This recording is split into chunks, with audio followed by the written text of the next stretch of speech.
အားလုံးပဲမိကြပါခင်ဗျာကျွန်တော်ပြည်တော်ချန်နယ်ပြန်ကြိုးလို့လိုက်ပါတယ်ဒီနေ့မှာတော့မျက်လုံးခောက်ဆွဲကိုသူများရင်မတူအောင်လို့အတုပ်ပြီးစားပြအောင်ခုနကတော့ကြက်ဥပြုတ်ထားပြီးပြီဟိုကတော့ခောက်ဆွဲဖောက်ထည့်မယ်ဘာညာတရကထုတ်တည်ပြီးဖယ်ရမယ်ဒီတော့ကတော့အရင်နဲ့ပဲစားတယ်အရင်တစ်ခေါက်ကလည်းတစ်ထုပ်စားတယ်ပေါ့ချင်းချင်းလေးဆက်ဆက်လေးဖြစ်နေဟိုကတော့နှစ်ထုပ်လို့ခောက်ထည့်လိုက်ပါပြီကိုတော့မွေမယ်မွေမယ်မွေမယ်မွေလိုက်ပြီဆိုရင်ကျုပ်နှလုံးခွာတလုံးကအရှိန်လုံးသွားပြီးအနှစ်ဒီပေါက်ထွက်အဲတော့ခောက်ဆွဲပြုတ်ကိုရေးစစ်ပါမယ်နော်စီးလိုက်တဲ့သဘောပေါ့ပြီးတော့အမုံနေထဲမယ်ဟာဒီချင်းဆက်ဆက်လေးနဲ့โอเค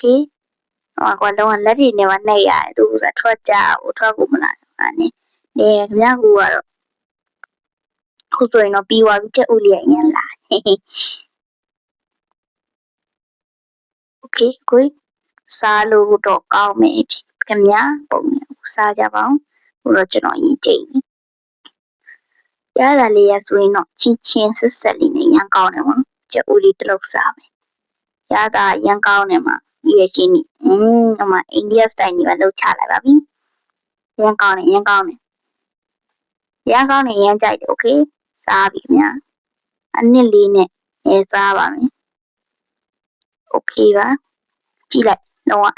ဘရိုလည်းလောက်စားကြည့်တော့ကောင်းနေရတာမကြည့်အိုးဟို